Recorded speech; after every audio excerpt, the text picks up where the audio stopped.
তো গ্রেভিটা দেখুন কত সুন্দর হয়েছে। আর এই দেখুন আলুটাও দেখিয়ে দিই, এই দেখুন আলুটাও একদম খুব সুন্দর সেদ্ধ হয়েছে।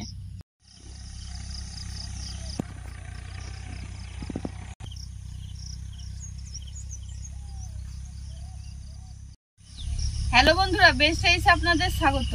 আমরা আবারও এসে গেছি নতুন একটি রেসিপি নিয়ে। আজকের রেসিপি চিকেন কারি।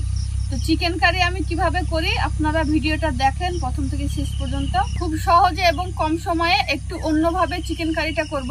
তো ভিডিওটি আপনারা প্রথম থেকে শেষ পর্যন্ত দেখবেন, খুব ভালো লাগবে।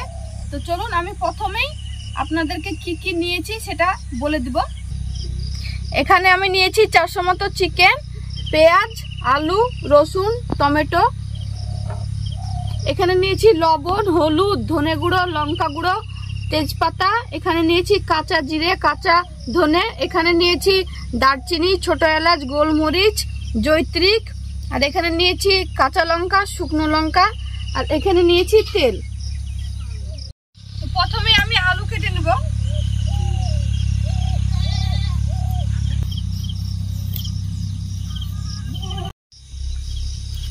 ছোট আলু এইভাবে আমি 2 অর্ধেক করে রেখে দেব।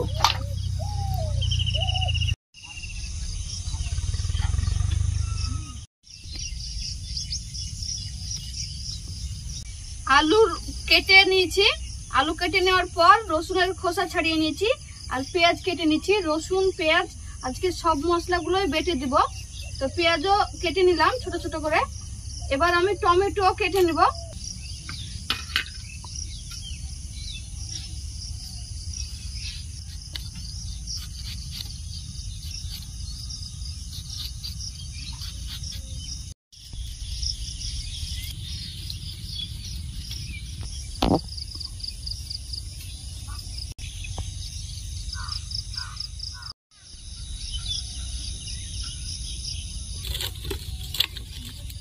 আজকের চিকেন কারিটা আমি সরষের তেল দিয়ে করব। তো প্রথমেই আমি সরষের তেল কড়াই দিয়ে দিয়েছি, তেলটা গরম হয়ে গেছে। এবার আলুগুলো আমি ভেজে নেব।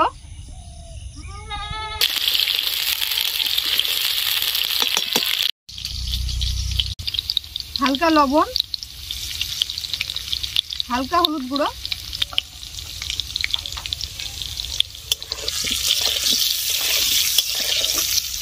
আলুতে হালকা লবণ হলুদ দিলাম। 60% মতো আলুটা ভাজা করে নিব। আর এদিকে ততক্ষণে আমি মশলাগুলো বেটে নিব। টমেটো কেটে দিলেও হতো চিকেন কারিতে, কিন্তু টমেটো বেটে দিলে চিকেন কারির গ্রেভিটা খুব সুন্দর হবে। তাই আমি টমেটো বেটে নিব। 4টে টমেটো নিয়েছি। তো এগুলো বেটে নিব। আলুটা ভাজতে ভাজতে এগুলো আমি বেটে নিয়ে আসি।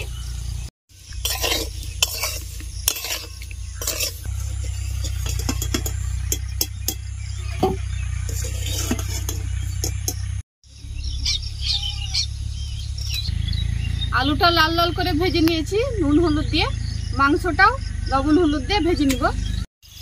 লবণ, হলুদ,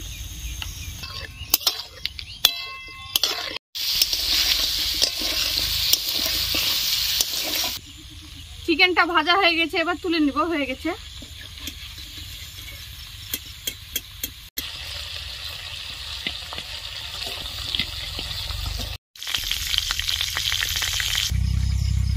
কড়াইয়ের এই তেলে আরেকটু তেল দিয়ে দিব। এবার এই তেলের মধ্যে সব মশলা দিয়ে মশলাগুলো আগে কষিয়ে নিব। 2টো তেজপাত, পেঁয়াজ রসুন বেটে নিয়েছি দিয়ে দিব। শুকনো লঙ্কা, কাঁচা লঙ্কা বেটে নিয়েছি দিয়ে দিব। কাঁচা জিরে, কাঁচা ধনে,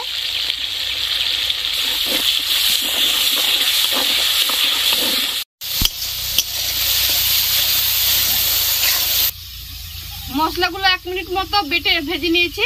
এবার টমেটো বাটাটা দিয়ে দেব।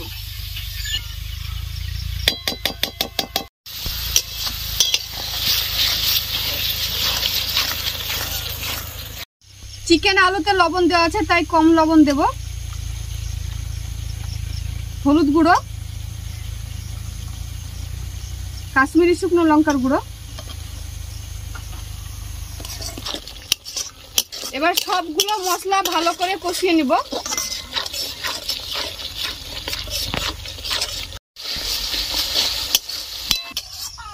মশলাগুলো কড়াইয়ে লেগে যাচ্ছে, ভাজা হয়ে গেছে। এবার ভেজে রাখা চিকেন আলু কড়াইয়ের মধ্যে দিয়ে দেব।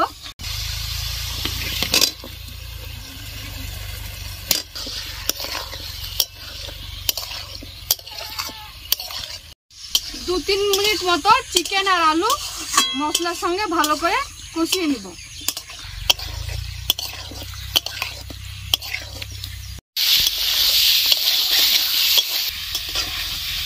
চিকেন আলু কড়াইয়ে লেগে যাচ্ছে, কষানো হয়ে গেছে।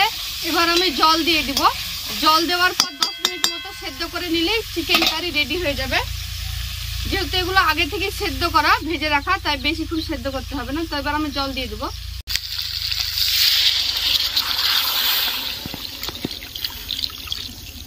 বেশি জল দেব না। এবার 5 মিনিট মতো ঢাকা দিয়ে সেদ্ধ করে দেব।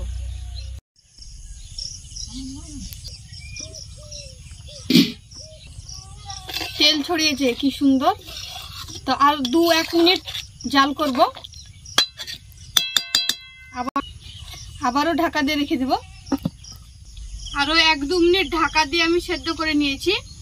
এবার আমি এর মধ্যে দিয়ে দিব ছোট এলাচ, দারচিনি, লবঙ্গ বেটে নিয়েছিলাম। এই মশলাগুলো এবার দিয়ে দিব। আপনারা চাইলে ভেজে গুঁড়ো করেও দিতে পারেন, আমি বেটে নিয়েছি। এবার এই মশলাটাকে ভালো করে মাংসের সঙ্গে আর আলুর সঙ্গে নাড়িয়ে নামিয়ে নিব। 2 মিনিট মতো নাড়বো, তাহলে গন্ধটা খুব সুন্দর বেরোবে। দেখুন খুব সুন্দর তেল বেরিয়েছে, কালারটাও খুব সুন্দর হয়েছে, গন্ধটাও খুব সুন্দর বেরিয়েছে। তো এবার নামিয়ে নিব, হয়ে গেছে।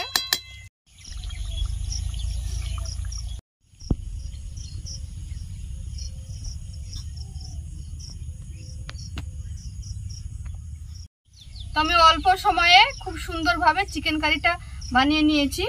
তো এই দেখুন চিকেন কারির কালারটা দেখুন কত সুন্দর হয়েছে। আর এই দেখুন তেলটা একদম ভাসছে, গন্ধটাও খুব সুন্দর বেরিয়েছে।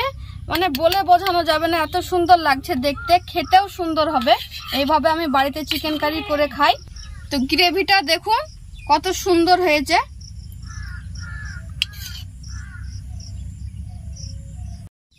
তো এই দেখুন চিকেনটা কত সুন্দর সেদ্ধ হয়েছে। আর এই দেখুন আলুটাও দেখিয়ে দিই, এই দেখুন আলুটাও একদম খুব সুন্দর সেদ্ধ হয়েছে।